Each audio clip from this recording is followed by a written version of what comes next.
The Value of Respect, the story of Abraham Lincoln.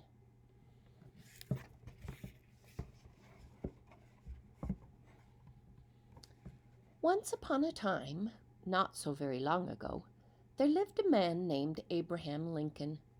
He was President of the United States. People listened to Lincoln when he spoke. When he went out to walk, they crowded around him. Almost everyone loved him and admired him, and even those who didn't love him respected him very much.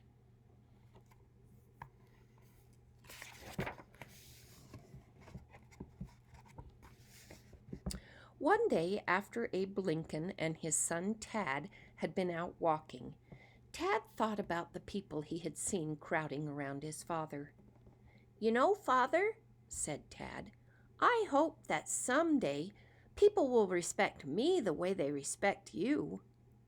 "They will if you have respect for them," said Abe. "We all usually get back what we give, you know. And you can respect people for many different reasons. Of course, you respect them first because they're human beings." Later, Abe sat looking out of a window, watching the squirrels scamper out onto the White House lawn. He thought about what Tad had said. "What we learn when we're children is so important," he told himself. "It makes all the difference when we grow up and go out into the world." Then Abe's mind went back to the days when he was a child himself.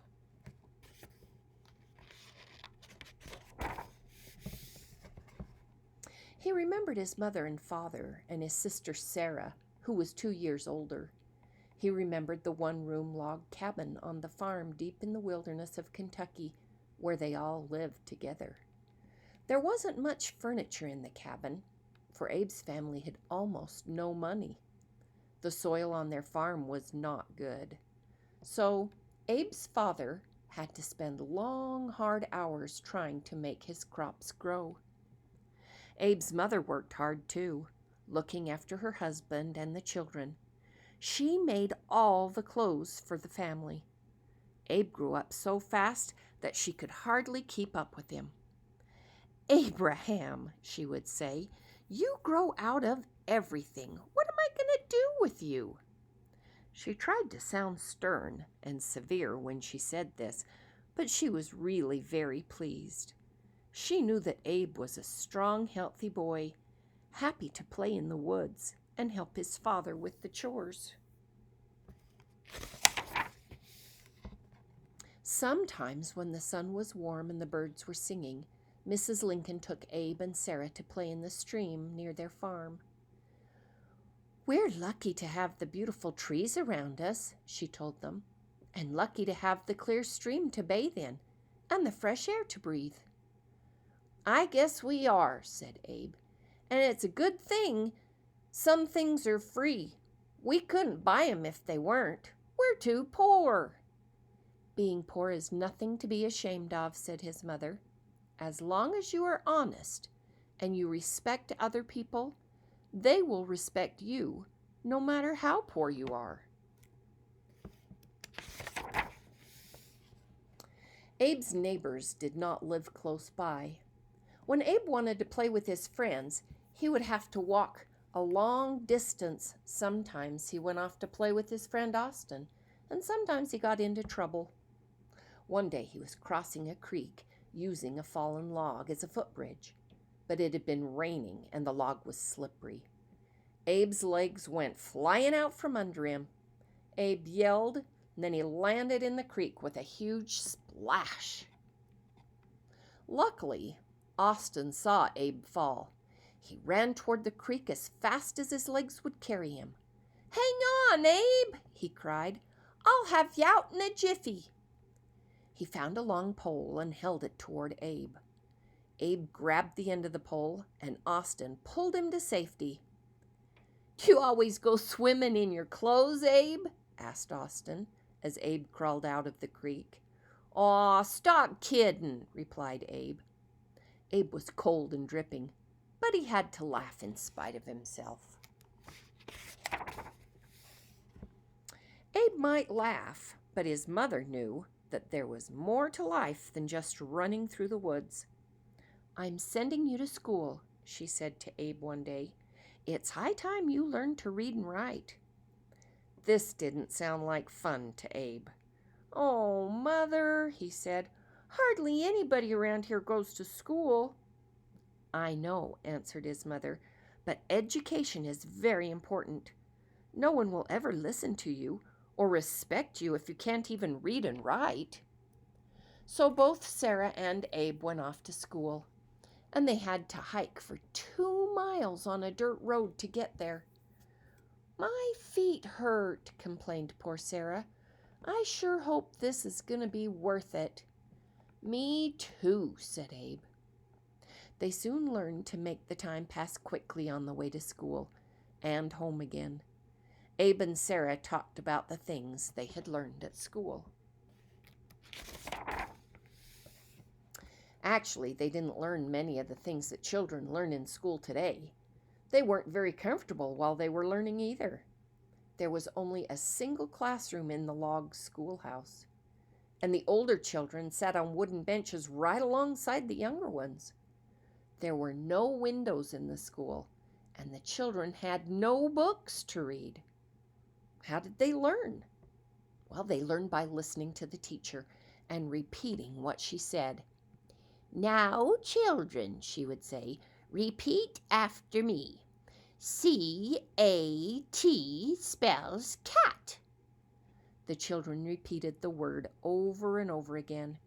After a while, they knew how to spell cat. Soon Abe and Sarah could spell quite a few words. When Abe and Sarah came home from school, they always told their mother about the things they had learned. Then they did their chores. And they did them cheerfully. The children liked to help their mother because they respected her. She was a kind person who took very good care of her family. Abe and Sarah were happy enough in Kentucky, but Mr. Lincoln was not. He was tired of trying to grow enough food for his family in the poor soil of his farm. "Children," he said one night, "we're going to move to Indiana. Life should be easier there. The soil is better, so we can grow bigger crops." Abe was a bit upset when he heard this. "Do you mean I have to leave all my friends?" he asked. "Don't worry," said his mother. "You'll make lots of new friends when we get to Indiana." Abe knew this was probably true, but he still felt lonely. Now, in those days, the country was very different from the way it is today. There were no cars or buses and no smooth roads to travel on, so the trip to Indiana was a great adventure. The Lincoln family began their journey by horseback. Then they borrowed a wagon and piled all their belongings on it. As they traveled along, the roads began to get narrower and narrower. "Are we nearly there?" asked Abe when they finally had to chop down bushes in order to move the wagon. "Just about," said Mr. Lincoln. And indeed, they soon reached a nice clearing. Mr. Lincoln decided that they had come to the end of their journey. At last, they had found a good place to build a cabin. They wanted to get a shelter up quickly so they would be protected. Everyone pitched in to help.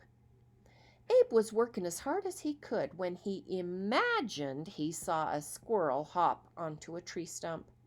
"Hi, Abe," said the squirrel. "No need to be lonely around here. You and I can be friends."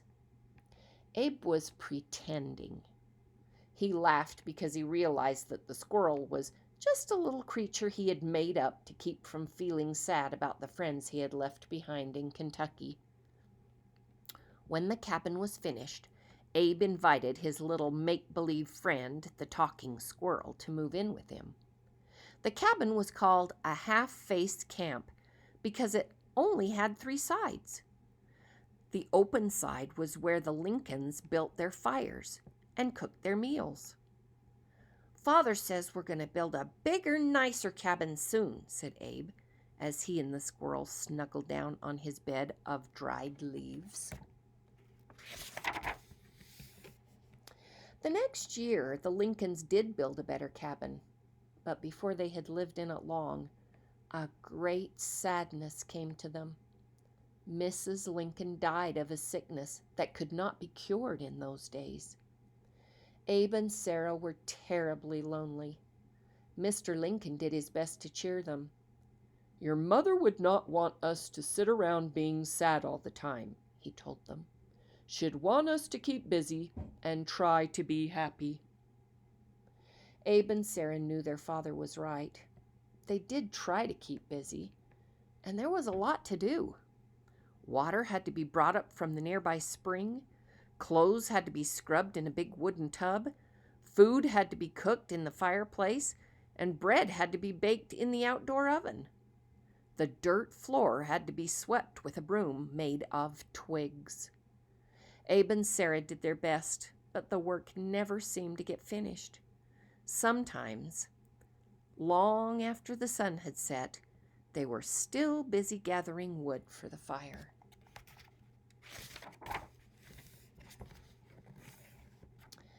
Abe and Sarah worked hard and tried to be brave, even though they missed their mother very much. Mr. Lincoln respected them for trying, but he could see how terribly lonely they were. "Children," said Mr. Lincoln one day, "I'm going away for a little while. When I return, I might have a surprise for you." What do you think the surprise could be? Mr. Lincoln returned home with his surprise in a few weeks. He had a new wife, whose name was Sarah. Sarah was a widow whom Mr. Lincoln had known for a long time. They also had Sarah's two daughters, Sarah and Matilda, and her son John. Sarah and Abe could not believe their eyes. "What dear children," said their new stepmother as she reached out her arms to give Abe and Sarah a big hug. "We are all going to be such a nice, big, happy family." "I'm getting mixed up," said Abe's little friend the squirrel. "There are so many people named Sarah around here." Abe looked at the wagon that had carried his new family to the farm. He saw that it was filled with wonderful things. There were tables and chairs and pots and pans and the softest feather mattress you could possibly imagine.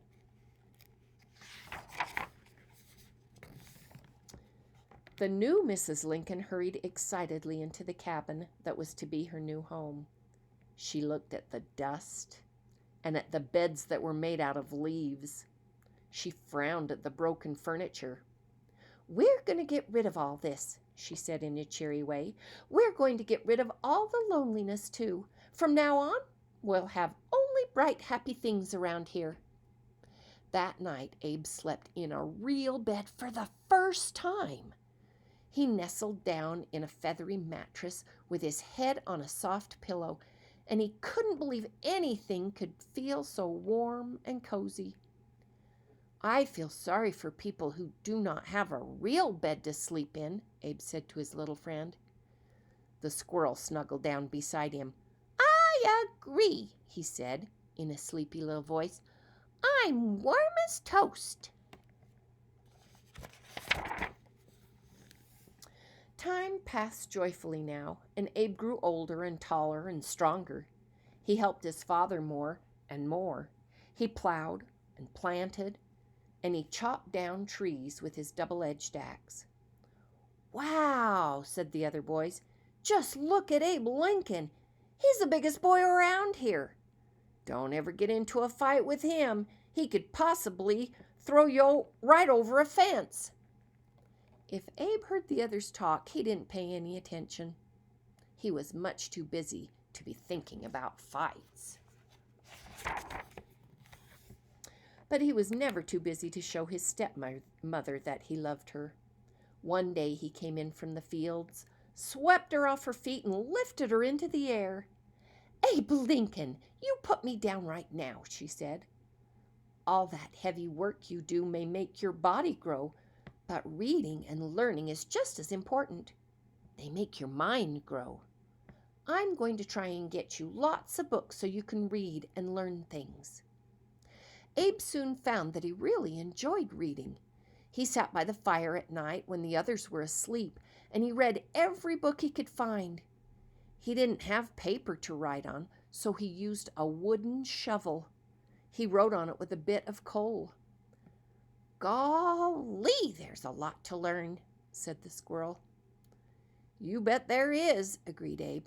I guess I'll never know it all. Sometimes Abe just couldn't put down his books. Once in a while he tried to read and do chores at the same time. I can't believe it, said the little squirrel. You may learn lots of great things from those books, but you've forgotten how to plow a straight line. Abe laughed when the make-believe friend scolded him, and he tried to pay more attention to his work. As he grew older, Abe didn't always have time to chat with the squirrel. He wanted to be with people.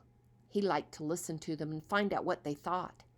He liked to tell them about the things he read, and he made up jokes that set them all laughing. I like to talk with Abe Lincoln, said one man in the village. I feel he really respects me and he wants to hear what I have to say. I like how he explains things, said another man. He makes things seem so simple. One evening, a wealthy farmer named James Gentry came to Abe. Abe, you're an honest man and a strong one, he said. Would you be willing to take my goods down to New Orleans on a flatboat? Yes, sir, Mr. Gentry, replied Abe. Abe had never been to a big city like New Orleans. He was terribly excited when he looked at Mr. Gentry's map. It's a long way, he said, 1,000 miles. You won't have to go alone, Abe, said Mr. Gentry. My son Allen'll go with you. Of course, Abe wanted to go. Mr. Gentry watched as he and Allen loaded the flatboat. It was a sturdy craft with a little shelter on the deck, 2 sets of oars, and a steering pole. It'll be a dangerous trip, warned Mr. Gentry. There are strong currents in the river, and bandits may try to attack you. You'll have to be careful, and you'll need all the strength you have.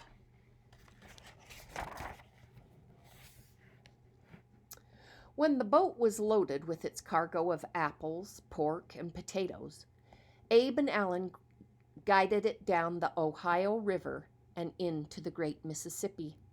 Suddenly, Abe knew why Allen's father had said he would need all his strength.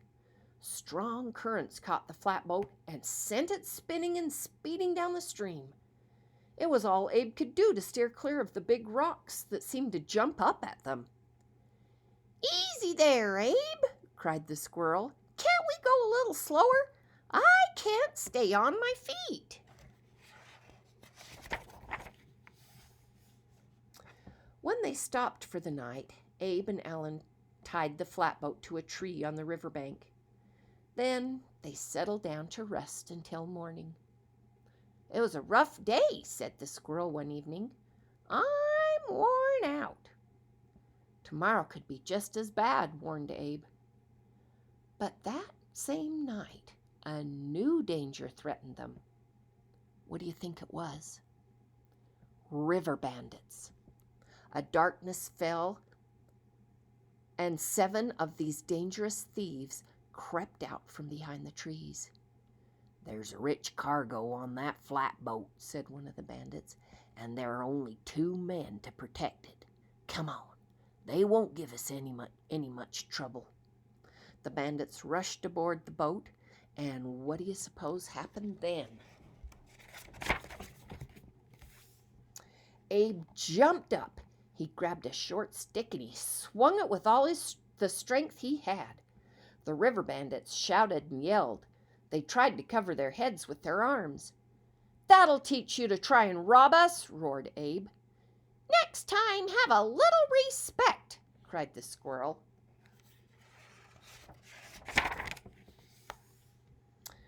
One by one, the bandits jumped out of the flatboat and ran away into the night.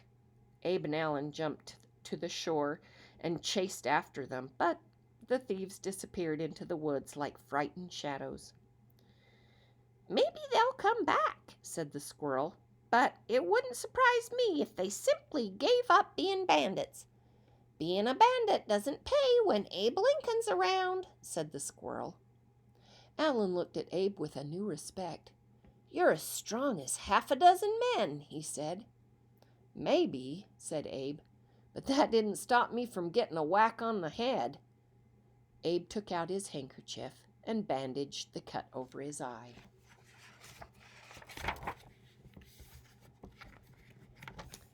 Abe and Allen didn't meet any more bandits on the river. They reached New Orleans safely and unloaded their cargo. They then set out to explore the city. Abe couldn't believe his eyes. He'd never seen such elegant buildings. He'd never seen so many different kinds of people. He'd never heard the kinds of music being played on the streets, and wherever he went, delicious smells floated on the air. "This is more exciting than I ever imagined," said Abe to Allen. But suddenly, Abe and Allen turned a corner and came upon a big square. There they saw something that Abe would never forget. Do you know what it was? It was a slave market. Abe saw black men and women and children chained together.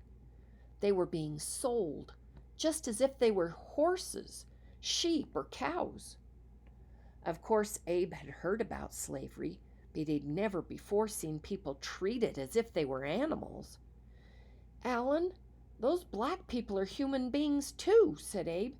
"They deserve respect just like everyone else." At that time, it was not unusual to sell black people in slave markets. They had no rights at all, and they had to do whatever their masters told them to do. "Someday," said Abe Lincoln, "I'm going to try and put a stop to things like this." Allen looked at Abe, and he believed it. When Abe Lincoln said something, he meant it. Abe returned home, but he could not forget what he had seen in the slave market. He told his friends about the chains and about how husbands were separated from their wives. "And children are taken away from their parents and sold to new masters," said Abe. "The black people have feelings just as we do. How can anyone treat a human that way, with no respect?" No one could answer Abe's question, but almost everyone Abe talked to agreed that slavery was a horrible thing. Abe didn't forget the black people, or any other people who weren't treated fairly. "Soon I'll be on my own," he said to his friend the squirrel. "I'll go out into the world and talk with people. I'd like to know what they really need and how I can help them." "That's great," said the squirrel. "And of course you can help them. You respect people no matter who they are. And so almost everyone respects you, too." When it was time for Abe to leave home and strike out on his own, he put his few belongings into a handkerchief and tied it to his stick. Then he said goodbye to his family and friends. "I've learned so much from all of you," he said. "I'll never forget you." "We won't forget you either," said his little friend the squirrel. He waved goodbye as Abe headed out into the world to begin a new life.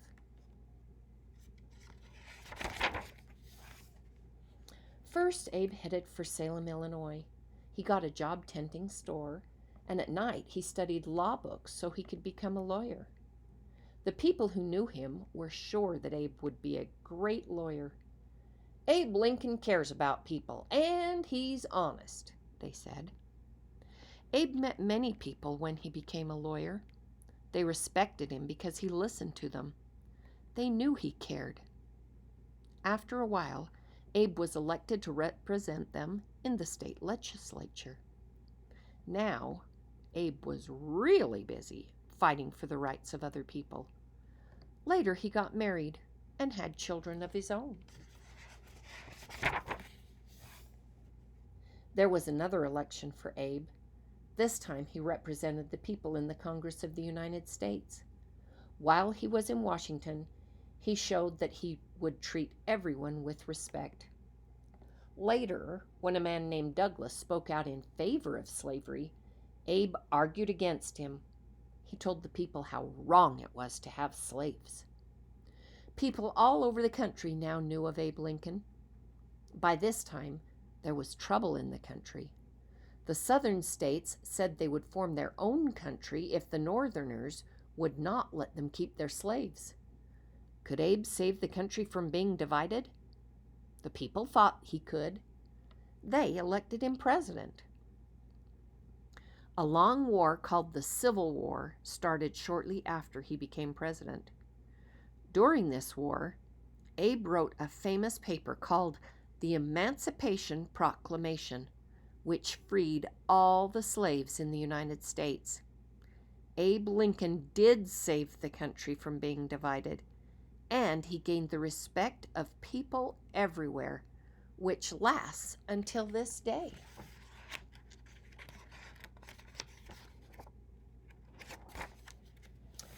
Abraham Lincoln realized that the things he learned in his childhood brought happiness to him throughout his life.